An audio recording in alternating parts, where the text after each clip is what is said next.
10 years. That's how long Rex had been Jacob's shadow, through divorce, drought, even that bad winter when the pipes froze.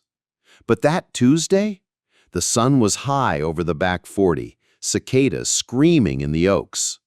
Rex took 3 bounding steps after a blue jay, then dropped like a sack of feed.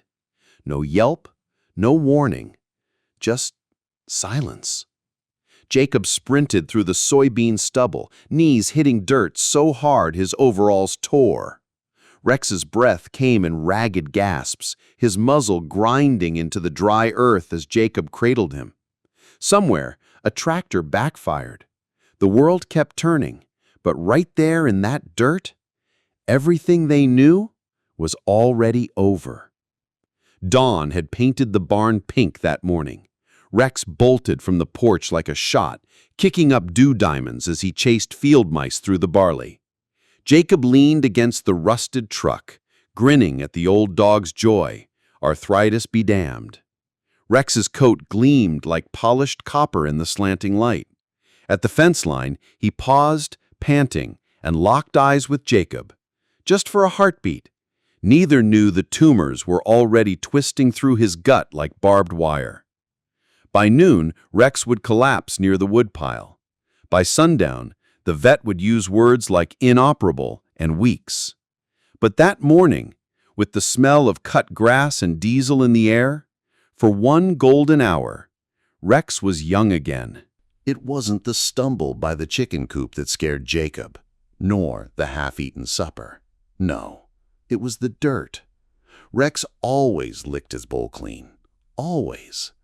But that Thursday, Jacob found kibble scattered across the porch, grain sticking to the paw prints Rex left in the red clay. Then came the woodpile incident. One second, Rex was trotting toward the barn, tail high. The next, his hind legs folded like a house of cards. Jacob reached him as his muzzle plowed a furrow in the mud. "Up, boy, come on." But Rex just whined, a sound Jacob hadn't heard since he was a pup. That night, under a flickering porch light, Jacob Googled symptoms with dirt still under his nails. The screen's blue glow reflected in his whiskey glass and in Rex's clouding eyes. By the 3rd week, Rex's water bowl sat untouched, its surface filmed with dust. He'd drag himself to the porch steps, ribs heaving, tongue lolling onto the sun-baked boards. Jacob tried everything, ice cubes, broth, even syringing water between his cracked teeth. Most dribbled down Rex's chin, darkening the dirt between his paws. At night, Jacob would haul him onto the couch, Rex's labored breaths fogging the window as fireflies blinked beyond the glass. "Not yet," Jacob would whisper, fingers buried in the golden fur that was now dull as old straw. Outside, the wind stirred the soybean fields. Somewhere, a coyote howled. And Rex? He just stared at the door, like he was waiting for someone. Or something. The laptop's glow cut through the kitchen's darkness, illuminating empty Coors cans and Rex's muddy leash on the table. Canine degenerative myelopathy life expectation, Jacob typed, his calloused fingers stumbling over the medical jargon. The screen showed a grinning Labrador, just like Rex before the sickness. Jacob's throat tightened. He scrolled past diagrams of spines, lists of symptoms that matched too perfectly, the dragging paws, the loss of bladder control, He slammed the laptop shut. Through the screen door, he saw Rex's silhouette in the doghouse, lit by the moon. A sudden movement. Rex was eating something from the dirt. Hope flared, until Jacob realized it was just a cicada shell. Useless. Like all the prayers he'd whispered into his bourbon. The linoleum was cold as a January creek bed beneath Jacob's knees, his calloused hands leaving sweat smudges on the sterile surface. Rex lay panting on the exam table, his golden fur shedding dirt clods onto the stainless steel, each tiny impact echoing like gunshots in the silent room. Dr. Ava's stethoscope slid through the mud matting Rex's belly, her face hardening as she caught the irregular rhythm. The fluorescent lights buzzed like angry hornets overhead, glinting off the syringe tray beside them. Jacob's eyes traced the cracks in the floor tiles, the same ones he'd counted during Ella's chickenpox scare, now mapping the contours of his despair. Rex's tail thumped weakly, stirring a miniature dust storm of dander and Iowa topsoil on the table. Some silences aren't quiet. Some goodbyes start with a vet's sigh and the squeak of a rolling stool. The truck's vinyl seat creaked like an old man's joints as Jacob lifted Rex onto the passenger side, his hands sinking into fur matted with antiseptic and prairie dirt. Through the bug-splattered windshield, the sunset bled across soybean fields, the same route they'd driven home from the shelter a decade ago. Rex's muzzle left a smudge of drool and clinic grime on the glass, his breath fogging then fading in uneven bursts. Jacob's grip turned the steering wheel into a torsion spring, his boots grinding dried mud into the floor mats. The radio played nothing but static, the universe's cruel joke. Some distances can't be measured in miles. Some countdowns begin with a vet's pen tapping a clipboard and end with an unfinished grave behind the barn. The amber pill bottles clattered like bones in the kitchen drawer, their labels screaming words Jacob couldn't pronounce. Rex's water bowl sat untouched on the porch, its surface filmed with dust and floating antibiotic crumbs.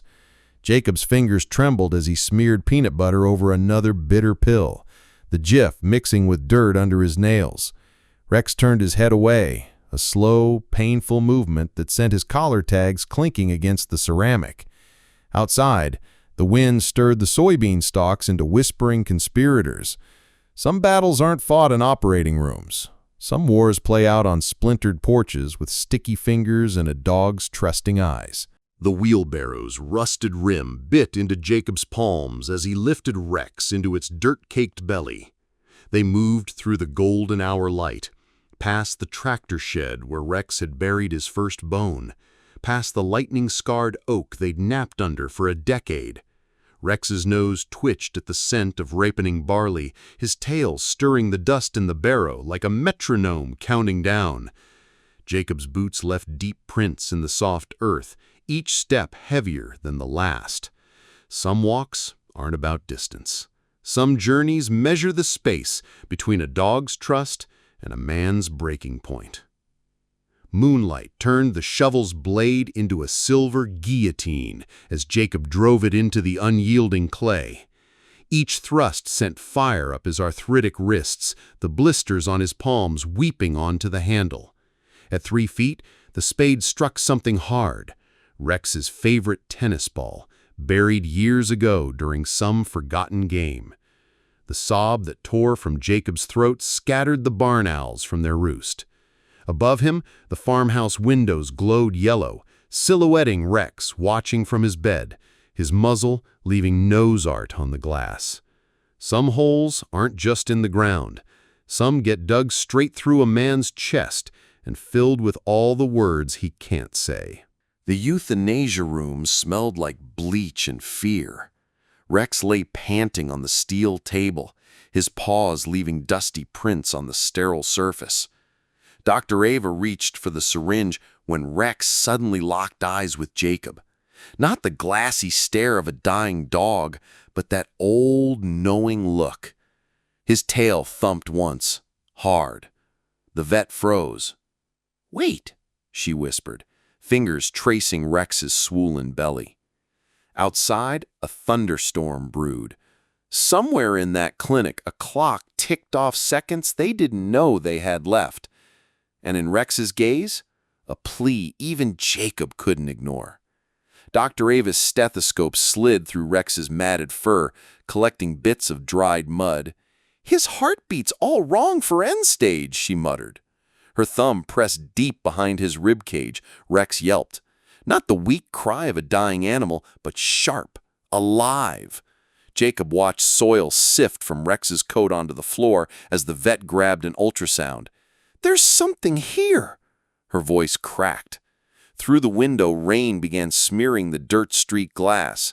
Some truths hide where the light don't shine. 3 months earlier, Ella had twirled in the garden, her new earring catching the sun. "Daddy, it's gone!" They'd searched the tomatoes, the bean rows, even the compost heap. Now, under Dr. Ava's ultrasound, that same earring glowed like a ghost, lodged against Rex's intestines, poisoning him slow. Jacob's boots still carried cemetery mud from the grave he'd dug. The irony stung. Rex was dying from a treasure hunt in their own backyard. Somewhere, a sparrow scattered seeds in the freshly turned earth. The past always surfaces. They did the scan right there in the barn. Rex sprawled on a feed sack, the portable machine humming like a cicada. When the image developed, Dr. Ava whistled low. "That ain't cancer." The X-ray showed the earring's clasp spearing Rex's gut, surrounded by angry shadows. Jacob's knees hit the hay-strewn floor. Outside, wind stirred the dust devils in the empty corral. 10 feet from where Rex had collapsed months ago, they'd found the enemy. And it wasn't time. It was a little girl's carelessness buried deep. Dr. Ava's words hung in the barn's thick air. Jacob clutched Rex's paw, the pad's rough as tree bark from years of running dirt roads. "You mean—" The vet nodded at the X-ray. "That metal's been festering inside him since summer." A drop of sweat rolled off Jacob's nose, darkening the hay beneath them. Rex whimpered, his tail stirring up chaff. Some miracles come covered in filth. Some second chances, they arrive with a vet bill and a prayer. They prepped Rex on a pallet of burlap sacks, the kind that once held grain, now soaked in antiseptic. Dr. Ava's scalpel glinted under the barn's single bulb. "Hold him steady," she ordered. Jacob pressed his forehead to Rex's, inhaling the scent of wet earth and old pain. The first cut revealed angry red tissue, and deeper still, the silver glint of salvation. A tractor rumbled past outside, shaking dust from the rafters onto their makeshift OR. Sometimes grace smells like iodine and feedlots. When Dr. Ava pulled it free, the earring dripped with things better left unseen. Jacob turned it in his calloused palm. Ella's tiny butterfly, now twisted and foul. Rex's breath hitched as the vet flushed the wound with saline, the liquid pink as it hit the dirt floor. "Now we wait," she said, wiping her brow with a shirt sleeve. Beyond the barn doors, the first birds of dawn began singing. Funny how something so small could nearly end a legend. Rex stopped breathing at 4:17 a.m. Jacob watched the rise and fall of his ribs still. Then, nothing. Dr. Ava grabbed the ambu bag. "Come on, old man!" For 30 seconds, the only sound was the squeak of compressed air and Jacob's choked sobs. Then, a gasp. Rex's chest heaved, his paws twitching like he was running in a dream. The vet slumped against the wall, her scrubs streaked with barn filth. Outside, a rooster crowed. Dawn had never smelled so much like dirt and damnation. By noon, Rex's incision wept yellow onto the towels. Dr. Ava cursed under her breath, adjusting the IV drip. "His body's fighting itself." Jacob stroked Rex's ear, the fur matted with sweat and old mud. Through the barn's cracks, he could see storm clouds gathering, the kind that turned dirt roads to rivers. The vet's voice was grim. "Next 24 hours decide everything." Some battles ain't won with scalpels. Some wars rage in the blood. The kerosene lantern cast long shadows over Rex's still form. Jacob sat cross-legged in the hay, a coffee can between his boots catching IV overflow. Every hour, he'd trickle water into Rex's mouth, watching his throat convulse. The barn smelled of wet dog and desperation. Somewhere around 3 a.m., Rex's paw twitched against Jacob's knee, a phantom fetch reflex. "That's it, soldier," Jacob whispered, his voice raw. Outside, the wind howled through the corn stubble. Inside, just one old man and his dog, waiting for the sun. Daybreak found Rex struggling in the hog lot, his front legs buckling as he tried to stand. Jacob's hands hovered inches away, close enough to smell the infection still oozing from the stitches. "Come on, champ," he urged. Rex lunged, only to plow muzzle first into the rain-softened mud. For 3 heartbeats, he lay motionless. Then, a twitch, a grunt. With a sound like a boot pulled from wet clay, Rex lifted his head. The fire in those cloudy eyes said what every farmer knows: crops grow best after the storm. The blender's whir drowned out the morning birds as Jacob pulverized another steak. Rex's bowl sat between them on the porch steps, last night's rain still pooling in its dents. "Open up, tough guy," Jacob coaxed, holding a meat-globbed finger to cracked lips.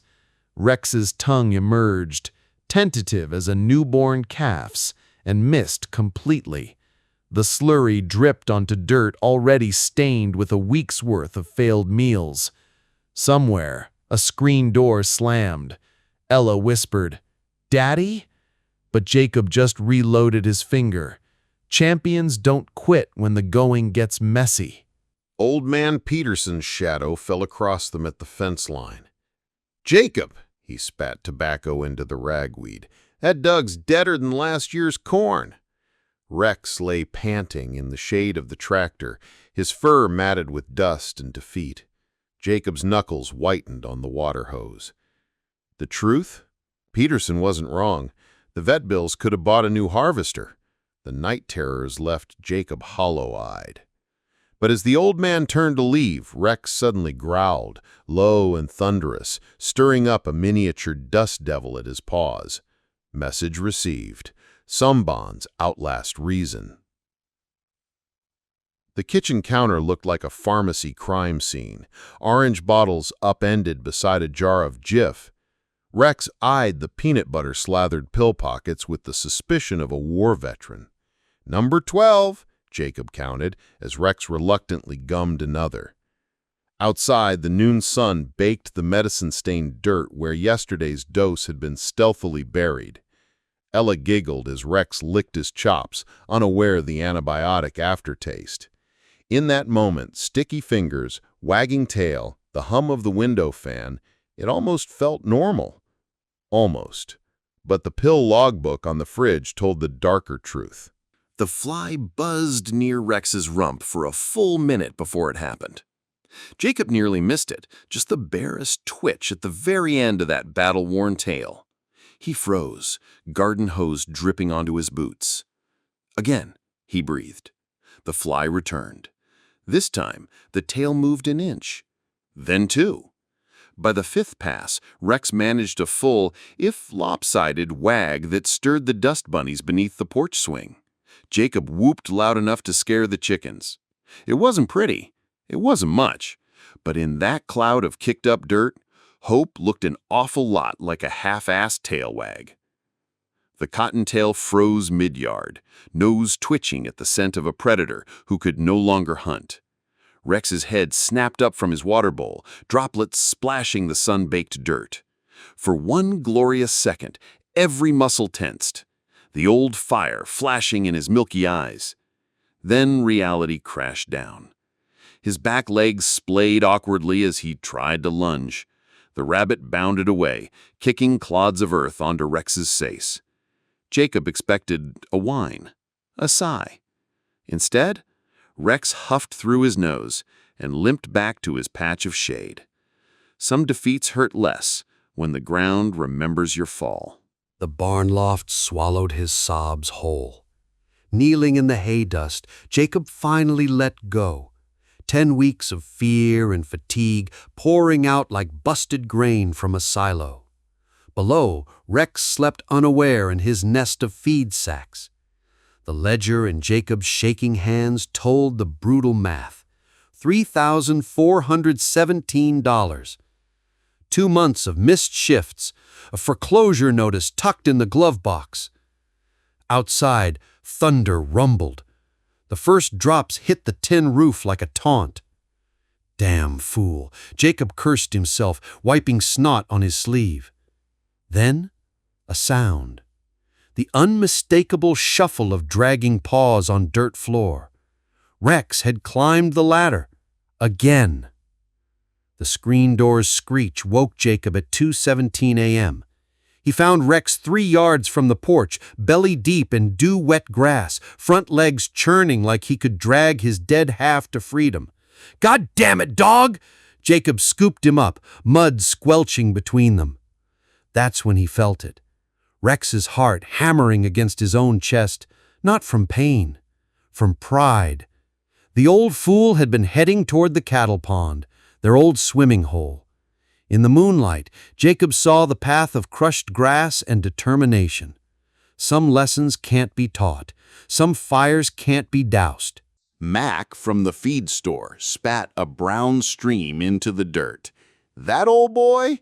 He nodded at Rex, sunning himself in the truck bed. "He ain't fighting to walk again. He's fighting for you." Jacob scoffed, kicking at a clod of dirt. But later, watching Rex struggle to lift his head for ear scratches, he wondered. The vet said nerve damage was permanent. The internet said hope was cruel. Yet every morning, Rex dragged himself another foot further, toward the fields, toward the life they'd shared. Maybe some things don't need fixing. Maybe just being there, fur matted with earth and effort, is enough. The stuffed bunny landed with a poof of dust at Rex's paws. Its once white fur was gray from years of love. "For you," Ella whispered, though Rex hadn't played with toys since before the sickness. Jacob held his breath. Rex sniffed the offering, then stunned them all. With a grunt, he flopped onto his side and clamped the toy between his front paws, the same way he'd killed his plush squirrels in healthier days. Ella's gasp echoed off the porch boards. No one mentioned the drool soaking into the fabric or how Rex's back legs still wouldn't cooperate. In that golden hour, with dust motes dancing around them, it was enough. It was everything. Dew still clung to the dandelions when Rex stood without wobbling for the first time. Jacob dropped his coffee mug. It shattered in the dirt as Rex took 1, 2, 3 steady steps across the porch. His back legs moved like rusty pistons, kicking up little puffs of dust with each shuffle. The sunrise painted them both gold as Rex reached Jacob's boots and nuzzled his worn jeans. No fanfare, no barking, just the creak of the windmill and the distant moo of a cow. After 87 days of fighting, victory smelled like wet grass and diesel fuel. The raw egg plopped into Rex's bowl with a splat that sent chickens scrambling. Jacob held his breath as Rex sniffed the yellow pool, then attacked it like he'd never been sick. His muzzle came up dripping, yolk mixing with the dirt caked around his mouth. "Atta boy," Jacob whooped, tossing another egg that Rex caught mid-air, shell crunching between strong teeth. The vet warned recovery would be slow, but watching Rex lick the last bits from the cracked clay bowl, Jacob knew some hungers never die. They just wait for the right moment to roar back to life. The rusty mailbox clanged as Rex found his voice after 112 silent days. One sharp woof sent Mr. Jenkins scrambling back to his truck, bills fluttering to the dirt road. Jacob leaned on the fence post, chuckling as Rex's tail carved arcs in the dust. His hind legs still dragged, but that bark, pure thunder. The mailman shouted something about crazy mutts as he peeled away. Rex turned to Jacob, tongue lolling, eyes bright with mischief. In that moment, with gravel dust settling around them, they were 20 again, just a farm boy and his dog raising hell at the end of a dirt road. Kneeling in the carrot patch, dirt working its way under his fingernails, Jacob finally broke. Rex stood panting beside him, really stood, all four paws planted firmly in the loamy soil. No collapsing, no trembling, just steady as the old oak by the creek. The tears came hot and fast, splashing onto freshly pulled weeds. Rex nosed Jacob's cheek, leaving an earthy smear. The vet said he'd never walk again. The neighbors said to put him down. But here in this dirt, with his best friend's warm breath on his neck, Jacob tasted the sweetest word in the English language: proven wrong. The tennis ball landed with a poof of dust near the tractor tires. Rex's ears perked, really perked, for the first time since the sickness. Jacob's heart hammered as those wobbly back legs bunched, then pushed. Rex lurched forward, stumbling but moving, his nails scraping furrows in the dry earth. He missed the ball by 2 feet, crashing into the hydrangeas instead. But when he emerged, leaves sticking to his muddy fur, the ball was clamped in his jaws. Jacob whooped loud enough to scare crows from the cornfield. Some victories aren't pretty. Some comebacks leave you covered in dirt and scratches. But damn if they don't taste sweet. The mason jar clicked shut, trapping Ella's twisted earring forever in its glass tomb. Jacob dug the hole deep, right between the rose bush and where Rex loved to sunbathe. As dirt rained down to cover it, Rex watched from his favorite patch of cool earth, tail thumping slowly. That tiny piece of metal had nearly killed him. Now, it was fertilizer for something better. Jacob patted the fresh mound with his shovel as thunder rumbled in the distance. Some ghosts belong in the ground. Some stories, they're meant to grow. The shelter mutt barely reached Rex's elbow, but copied every move with comical intensity. When Rex scratched at the soft dirt behind the barn, the pup did too, sending clods flying into his own face. Jacob leaned on the fence, smiling as Rex demonstrated proper hole-digging technique, his once useless back legs now strong enough to kick dirt 3 feet. The pup yipped with delight when Rex finally collapsed in their fresh-dug pit, panting but proud. The afternoon sun baked their muddy coats as they dozed. Student had become teacher, patient had become mentor, and life, it had come full circle in the richest soil. Dr. Ava's truck kicked up dust as she pulled into the yard. Rex met her with a play bow, his paws leaving prints in the freshly watered dirt. "I almost killed you," she whispered, scratching his now glossy coat. Jacob pretended not to hear as he topped off her coffee. The unspoken truth hung between them like morning fog over the back 40. That day in the clinic, that syringe, it had been seconds away. Rex licked her hand, as if to say what farmers know deep down. Almost doesn't count. Only the harvest matters. The needle buzzed like an angry hornet as ink met flesh above Jacob's heart. The artist mixed actual soil from their farm into the pigment, so Rex's paw print would forever rest on ground they'd walked together. Up front, Rex snored on the shop's tile floor, his own paws still dusty from their morning walk. The pain made Jacob's eyes water, but he refused to blink. Some marks fade. Some, they sink so deep they become part of your heartbeat. Every September 12th, they retraced their steps. Past the soybean field where Rex collapsed. Past the woodpile where he'd first stumbled. The path was packed dirt now, worn smooth by 100 purposeful walks. Rex moved slower these days, his muzzle gone gray, but his tail never stopped wagging. At the exact spot where it had all begun, Jacob knelt and pressed his forehead to Rex's. The earth here still remembered. The oaks still whispered about it. And 2 old warriors, they still came to pay their respects to the miracle that grew from that broken ground. Morning light filtered through the barn slats, catching the frost on Rex's muzzle as he nosed open the chicken coop. His steps were slower now, his once golden fur frosted with white, like the first winter dusting on the fields.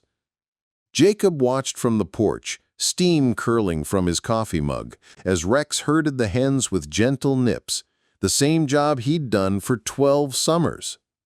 The dirt under his paws bore the deeper grooves of age, but his eyes still sparkled when Ella tossed him a scrap of bacon. Some things time can't touch. Some loves don't fade. They just weather into something more beautiful. The half-dug hole from that terrible night had become a flower bed. Jacob knelt beside it now, pressing fresh marigold seeds into soil that once tasted like goodbye. Rex sniffed along the edges, his tail wagging at the butterflies dancing above the blooms. The shovel still leaned against the barn, rusted in place since that stormy night. Funny how the spot meant for an ending had become their favorite place to watch sunsets. Some graves are better left empty. Some holes in the heart, they grow the prettiest flowers. The station wagon's tires crunched over gravel as Ella loaded her last box. Rex sat sentinel in his favorite dirt patch by the driveway, watching each trip to the car with growing understanding. When she knelt to hug him, his tongue left a muddy streak on her new sweater. "You take care of Dad," she whispered into his graying fur. Jacob pretended not to notice the dog hair mixing with her tears on the leather seats. As the car disappeared down the dusty road, Rex leaned hard against Jacob's leg. The farm had never felt so quiet. Some goodbyes take pieces of you. Some stays hold you together. The sky turned that same sickly green as the afternoon Rex collapsed. Jacob's hands shook as he secured the storm shutters, the first raindrops hitting the parched earth like bullets. Rex paced the porch, nails clicking on worn boards, sniffing the charged air. When the thunder cracked, he didn't cower, just pressed his muddy paws against Jacob's chest as if to say, "We've weathered worse." The old oak by the creek groaned in the wind, the tractor tarp ripped free. But in their little cocoon of warmth and wet dog smell, the storm outside didn't stand a chance. Firelight danced over Rex's sleeping form, highlighting the jagged surgery scar on his belly and the newer nicks from his stubborn adventures. Jacob sipped his bourbon, tracing the matching scar on his own arm, the tattooed paw print now faded like the years. The vet bills had cost him the new truck. The sleepless nights had stolen his youth. Outside, the first snow dusted the fields they'd walked together. As Rex sighed in his sleep, Jacob whispered to the empty room words he'd waited a lifetime to mean. Every damn second. Some debts can't be measured. Some investments pay in memories that outlast the pain. The sign at the county line still made Jacob chuckle. "Welcome to Rexville. Population 2,103 and one miracle dog." The diner served Rex's recovery pancakes. Kids left tennis balls at the vet clinic shrine. But the real change? You saw it in the old-timers at the feed store, suddenly adopting gimpy shelter dogs, in the way Doc Ava now double-checked every hopeless case, and in the little jar of dirt by the courthouse, soil from the field where one stubborn mutt taught them all that miracles aren't clean, pretty things. They're muddy.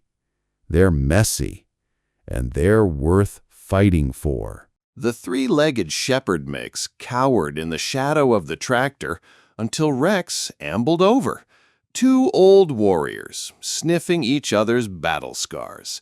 By sundown, they were sharing the water bowl, the newcomer limping after Rex like he'd found his North Star. Jacob watched from the porch as Rex demonstrated important skills: how to dig the perfect hole, which chickens tolerated ear licks, where the sun warmed the dirt just right for naps. The farm had needed new life. Rex, he'd needed someone to pass the torch to. even if that someone came with a missing limb and eyes full of ghosts. The university letter sat unopened for days before Jacob finally broke the seal. Extraordinary mineral content, it read. Highly unusual regenerative properties. He stared at the dirt patch where Rex had taken his first post-surgery steps, now packed into little vials bound for research labs. The local paper called it miracle dirt. The TV folks wanted interviews. But Jacob just smiled when Rex dropped a mud-caked tennis ball at his feet. Some secrets aren't meant to be bottled. Some magic only works when it's rooted in love and loose soil. At 14, Rex shouldn't have been able to climb the bluff. But when Jacob turned around, there he stood, king of the world, silhouetted against the sunset with the whole valley spread below. His legs trembled as Jacob scooped him up, both of them laughing and crying in the golden light. The walk down took hours. Rex cradled like a lamb against Jacob's chest, his tail wagging whenever it brushed wildflowers. That night, as fireflies dotted the pasture, Jacob didn't fuss about the mud on his good shirt or the ache in his arms. Some moments are worth carrying forever. The morning they found Rex under his favorite oak, Jacob didn't need to check for a pulse. The peaceful curve of his body in the soft earth said enough.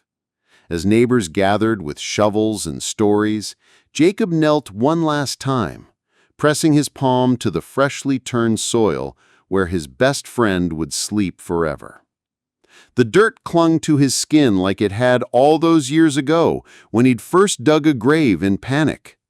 Only now, the earth smelled like completion, like a circle closed, like love that roots so deep, no amount of rain can wash it away.